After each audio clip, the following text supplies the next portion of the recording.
창세기 1장 1절 말씀이 뭐죠? 자, 우리 아이들만 한번 해볼까요? 시작.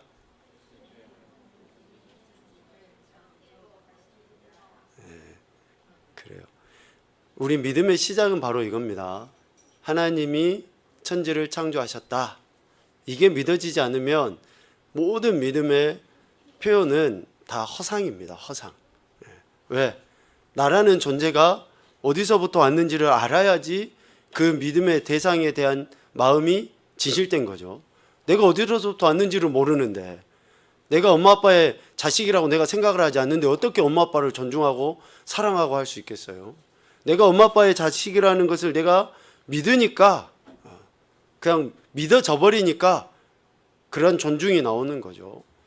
우리가 하나님을 믿는다라는 말 속에는 경외가 들어가 있잖아요. 경외, 존중, 공경, 사랑, 뭐 이런 단어들이 다 들어가 있어요. 내가 하나님을 믿는다라는 거예요. 그러니까 그 믿는다라는 것의 시작은 하나님이 나를 지으셨다, 하나님이 모든 것을 지으셨다, 창조하셨다라는 것에서부터 시작이 된다라는 것이죠. 그래서 태초에 하나님이 천지를 창조하시니라. 여기에서 태초에라는 그 말은, 태초에라는 말은 영원 전의 시간이 아니고, 영원 전의 시간이 아니고 그 시간의 시작점, 그러니까 시간이 막 흐르기 시작한 이라는 의미가 있어요. 그래서 과학자들이 우리가 알 수도 없는 시간 이전에 지구가 형성이 되어졌다, 그러니까 온 우주 만물이 이렇게 만들어졌다, 이야기를 해요. 그런데 우리 지구 안에 있는 천지, 하늘과 땅, 그 가운데 있는 모든 피조물은 만들어진 그 시점이 있다라는 거예요. 그래서 태초에를 이야기합니다. 요한복음 1장 1절에 보면 태초에 라는 단어가 또 나오죠. 태초에 말씀이 계시니라. 여기에서 태초에 라는 말은 지금 창세기 1장 1절에 나온 태초에 하고는 약간 개념이 다릅니다.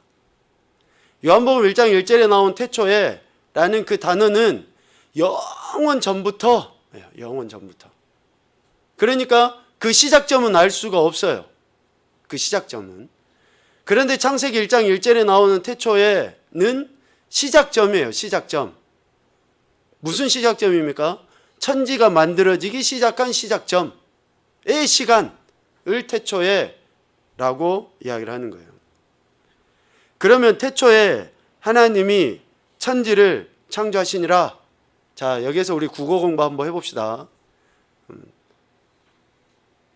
창세기 1장 1절에 주어가 뭡니까? 주어. 주어가 누군지 알아요? 주어가 뭔지 알아요?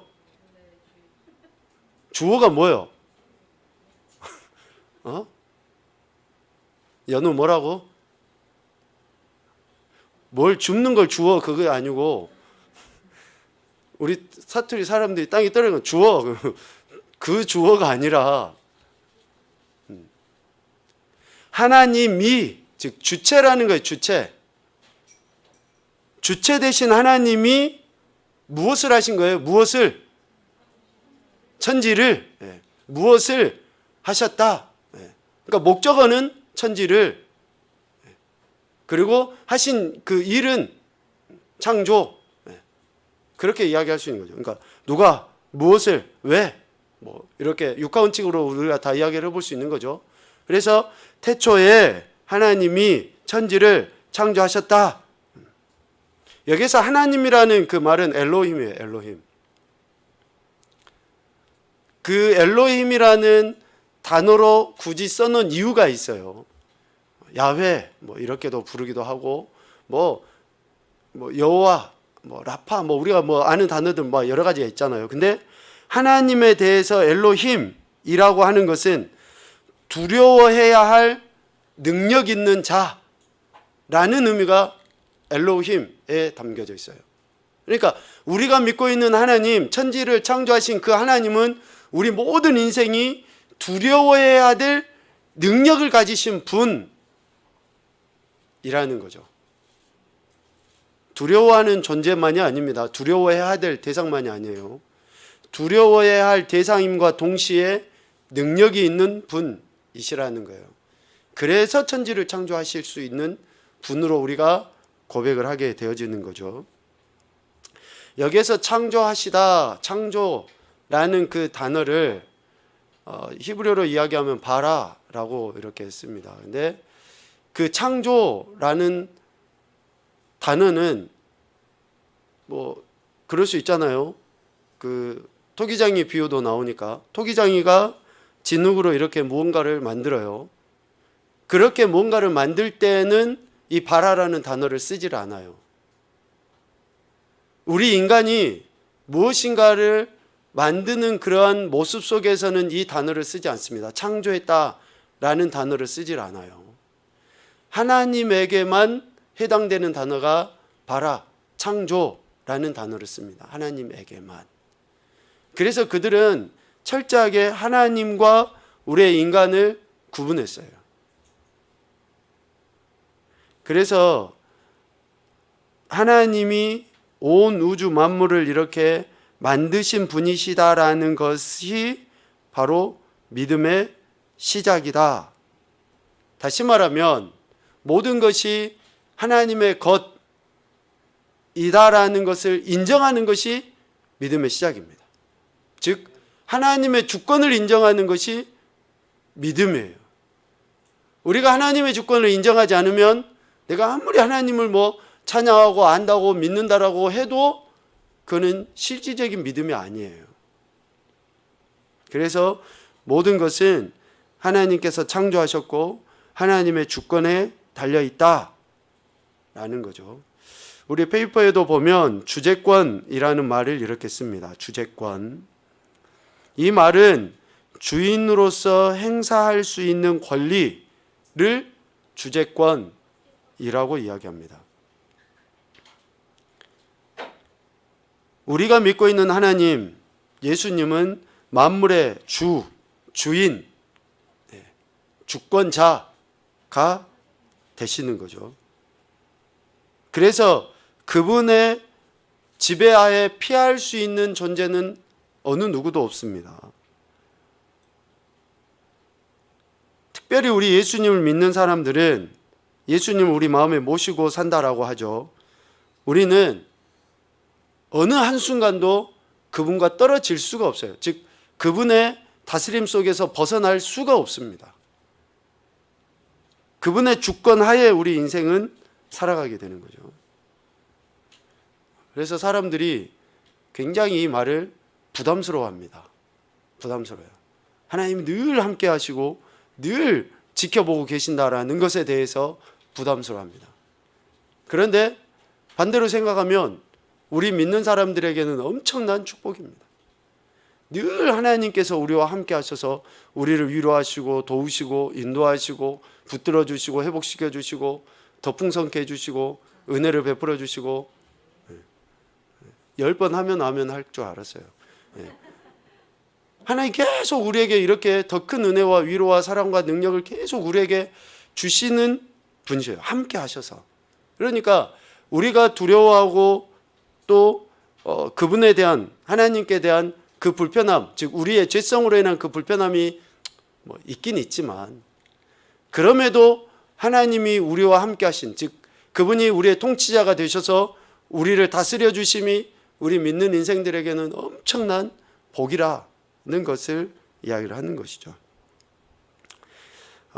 그래서 우리 안에 주인 되신 주님께서 내 마음과 내 생각을 온전히 다스리시도록 우리는 모두 다 내어드려야 돼요. 그런데 그렇게 하지 못하죠. 주권자이신 그분 앞에 우리가 온전히 내어드리지를 못해요. 감추죠. 꼭 그것을 하나씩 이렇게 감춰놔요. 그러니 그분의 그 다스림 속에서 평안을 누려야 됨에도 불구하고 우리가 여전히 그렇게 하지 못할 때가 많이 있다라는 것이죠. 그래서 오늘 우리가 이야기하고 싶은 것은 예수 그리스도의 주재권, 즉 예수님만이 우리의 주권자라는 것을 우리가 고백해보는 그런 시간을 좀 가지려고 합니다. 왜 우리가 예수님만이 우리의 유일한 주권자가 되시는가? 그 이유를 살펴봐야죠. 왜? 앞서 이야기한 것처럼 하나님이 우리를 창조하셨기 때문이다 라고 하는데, 모든 만물을 창조하셨고 그 가운데 나라는 존재를 하나님이 창조하셨는데, 그것을 좀 더 이제 우리가 구체적으로 한번 살펴보죠. 이사야 43장 7절 말씀입니다. 우리 한번 봐보죠. 이사야 43장 7절 시작.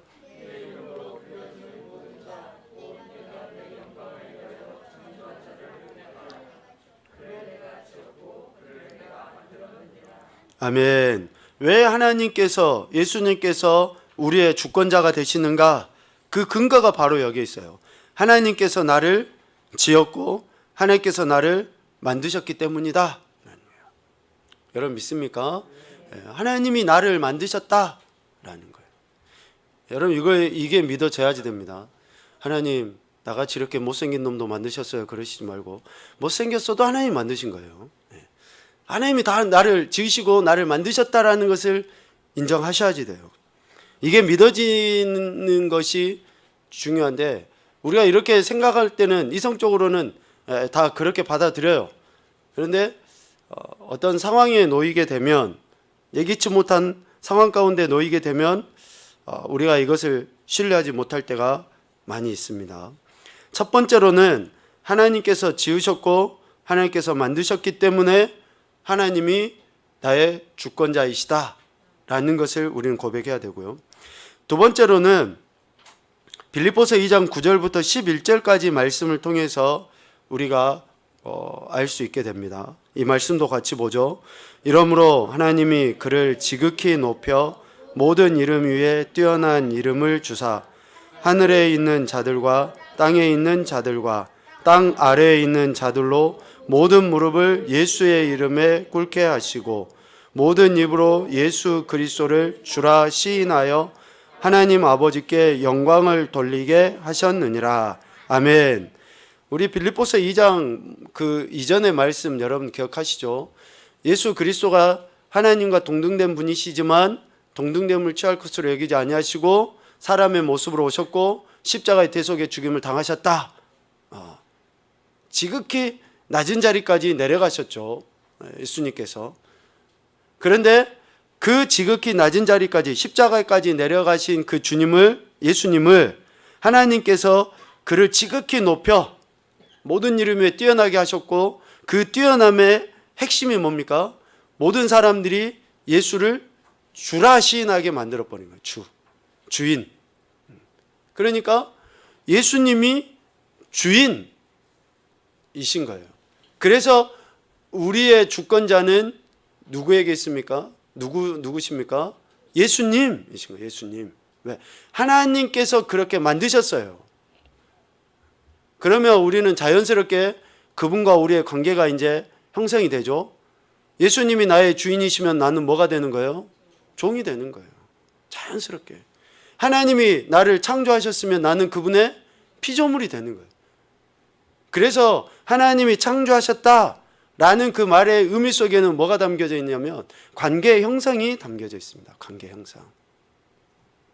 하나님은 창조주이시고 모든 피조물은 하나님 만드신 것은 다 피조물로서의 그 관계가 형성된 거예요. 그러니까 결코 주인이 될 수가 없어요. 모든 만물들은 하나님의 뜻에 의해서 움직여지게 돼 있다. 관계가 형성이 됐다라는 그 말의 의미 속에는 또 질서라는 말이 담겨 있어요. 질서. 창세기 1장 2절에 혼동, 공허, 흑암 이런 단어들이 나오죠. 그런데 하나님께서 창조하심으로 말미암아 어떻게 됩니까? 질서가 세워져 버려요. 혼돈했던 게 질서대로 잡혀져요. 어두웠던 게 밝아져요. 혼란했던 게 온전히 새롭게 되어져 가요. 공허하고 없었던 것이 충만해져 가요. 그러니까 관계가 형성이 되어지고 이런 온전한 질서가 세워져 가요. 부모와 자녀의 관계, 질서죠. 상전과 종의 관계, 질서입니다. 그래서 이런 관계가 질서로 나타나지게 되는 거예요. 창조를 통해서 이루어진 것이다 라는 거죠. 그래서 주인이신 그분으로 말미암아 우리는 예수 그리스도를 우리의 주권자, 라고 이렇게 고백하게 되는 것이고, 세 번째로는 신명기 8장 16절 말씀을 통해서 우리에게 또 말씀해 주십니다. 보죠. 내 조상들도 알지 못하던 만나를 광야에서 내게 먹이셨나니 이는 다 너를 낮추시며 너를 시험하사 마침내 내게 복을 주려 하심이었느니라. 아멘. 여기에서 하나님께서 먹이시고 낮추시고 시험하셨다라고 표현하시죠. 즉 우리의 삶을 인도해 주시는 것. 그래서 하나님이 우리의 주권자가 되시는 거예요. 하나님이 우리의 삶을 이렇게 인도해 주십니다. 때로는 먹이시고 때로는 낮추시고 때로는 시험도 하시고 때로는 복 주셔서 우리의 삶을 이렇게 인도해 나가시네. 그래서 우리가 하나님을 우리의 주권자로서의 인정해드리고 고백을 하게 되는 것이죠. 그런데 사람들이 이러한 하나님을 신뢰하지 못해요. 우리가 때로는 낮아질 때도 하나님 우리의 주권자이심을 우리는 고백해야죠. 하나님 낮추시기 때문에. 또 우리가 어떤 결핍을 당한다 할지라도 하나님의 주권을 인정을 해야죠. 하나님께서 허용하신 것이기 때문에. 몇 주 전에도 이야기를 했지만 소유에 대해서 우리가 착각해서는 안 됩니다. 뭔가 내가 얻고 더 많아지는 것만 소유다, 하나님의 주권이다라고 인정해서는 안 돼요. 오늘 신명기 8장에서도 이야기하는 것처럼 우리를 낮추시기도 합니다. 때로는 시험하시기도 하셔요. 그건 역시도 하나님의 주권적 허용하심 속에서 이루어진다는 것을 우리가 믿어야죠. 하나님이 이런 일들을 행해 나가신다는 것을 신뢰하는 것이 주권자에 대한 바른 태도다라는 거죠. 특별히 우리 믿음의 선배 중에 사도 바울은 자기 생활 가운데서 주님의 주권을 인정하는 그런 모습을 나타내 보였거든요. 특별히 로마서 14장 7절 8절 말씀에 보면 정말 대단한 고백을 하고 있습니다. 오늘 우리도 정말 이런 고백, 바울과 같은 고백을 해야 되는데 우리 같이 읽어보죠. 우리 중에 누구든지 자기를 위하여 사는 자가 없고 자기를 위하여 죽는 자도 없도다. 우리가 살아도 주를 위하여 살고 죽어도 주를 위하여 죽나니 그러므로 사나 죽으나 우리가 주의 것이로다. 아멘. 자, 이 14장 7절 8절에서 사도 바울이 말하고자 했던 핵심이 뭘까요? 핵심이 우리가 주의 것. 그러니까 사는 것이 문제가 아니라 죽는 것도 문제가 아니다. 야, 무엇을 먹고 무엇을 마셔도 그게 문제가 아니다. 내가 누구의 것이다? 주의 것. 주의 것이다. 이게 지금 사도 바울이 이야기하고자 하는 내용의 핵심이죠. 왜 주의 것? 그러니까 주의 것이라는 말의 의미 속에는 뭐가 담겨져 있을까요? 주님이 어떤 분이신가요? 주님이 어떤 사역을 하셨습니까? 주의 것이라는 말은 예수 그리스도의 피값으로 산 그런 의미가 담겨져 있어요. 주의 것. 그러니까 주님의 이 땅에 오셔서 하셨던 그 사역의 내용이 함축적으로 담겨져 있는 거예요. 주의 것. 저와 여러분이 예수님의 것이라고 우리가 각각의 고백을 하면 그만큼 나는 예수님의 피값으로 산 자야 라는 그런 고백이 함축적으로 담겨져 있다라는 거예요.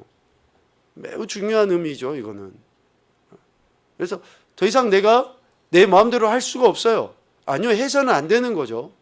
그래서 예수님 믿는 사람들은 주님의 말씀에 귀 기울이고 그 말씀 따라 살아야 돼요. 왜? 주님의 것이니까. 그냥 주님의 것을 주님이 돈 몇 푼 주고 산 그게 아니라 자기의 목숨으로 사셨기 때문에 그분의 말씀에 대한 그 태도가 바르게 나와야지만이 된다라는 거예요.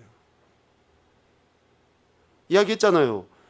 그분은 창조주이신데 창조주이신 그분이 한낱 피조물에 불과한 피조물 중에서도 너무 극히 작은 먼지와 같다고 하는 이러한 인생을 위해서 죽으셨다. 세상적으로는 있을 수 없는 일이 일어난 거죠. 그래서 우리가 주의 것이라는 그 고백 속에는 핏값이라는 것이 담겨져 있어요. 핏값.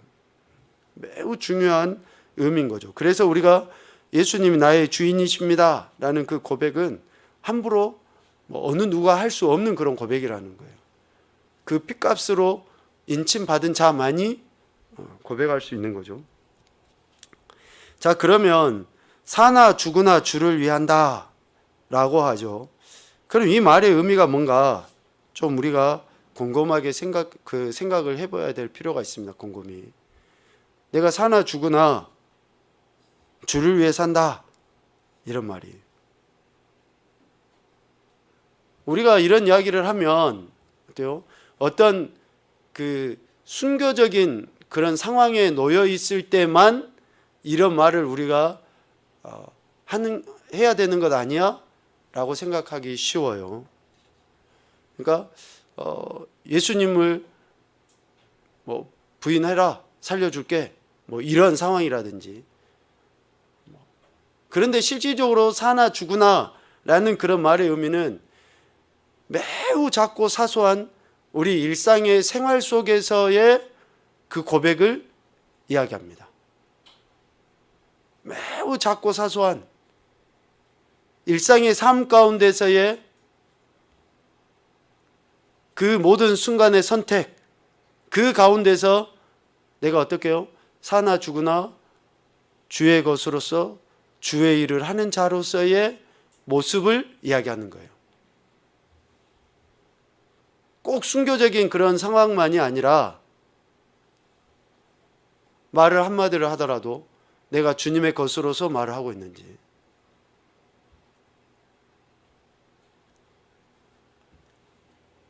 그래서 예수님께 대한 믿음과 또 내가 그분을 믿는 믿음에 따른 내 이제 정체성이 주어져 있죠.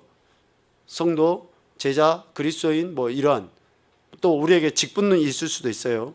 이런 것에 따른 삶, 즉 청지기적인 그런 삶을 내가 얼마나 살아가고 있는가. 사나 죽으나라는 것은 바로 이런 거예요. 매 순간순간 내가 진짜 그리스도인답게 그렇게 살아가고 있는가. 우리는 선택의 연속인 삶을 살아가죠. 그때그때마다 내가 주님의 것으로서의 선택을 하고 있는가. 그래서 우리는 사도 바울이 했던 이런 말씀을 통해서 내가 그리스도의 것이라는, 주의 것이라는, 그래서 주의 것이라 그러면은 자기 마음대로 살아서는 됩니까? 안 됩니까? 안 돼요. 내 마음대로 사는 것이 아니라 주님의 다스림대로 살아가는 거예요. 그래서 우리가 늘 주님의 말씀에 귀를 기울여야 할 이유가 바로 여기 있어요. 아니, 말씀을 들어야지, 명령을 들어야지 움직이죠. 종이 아침에 일찍부터 일어나서 막 바쁘게 움직이는데 주인이 말하지도 않는 것을 자기 혼자 열심히 하고 있어. 그러면 그 주인이 봤을 때 얼마나 답답하겠어요. 종은 자기가 움직이기 전에 주인의 입을 보고 주인의 입에 귀를 기울여서 주인이 하는 이야기를 듣고 움직여야죠. 그러지 않으면 아무리 바쁘게 막 일을 해도 그 일을 뭐라고 해요? 헛일이라고 그래요. 헛일. 아무짝에도 별 쓸모없는 일. 주인을 위한 일이 아니라 종 자신을 위한 일. 우리는 우리 자신을 위해서 사는 존재가 아니라 어때요? 주인을 위해서, 하나님을 위해서, 그리스도를 위해서 사는 존재이기 때문에 그렇다라는 것이죠. 여러분, 우리가 각자의 위치에서 부모는 부모, 또 자녀는 자녀, 또 학생, 아니면 직장인, 각자의 위치가 이제 다 다르죠.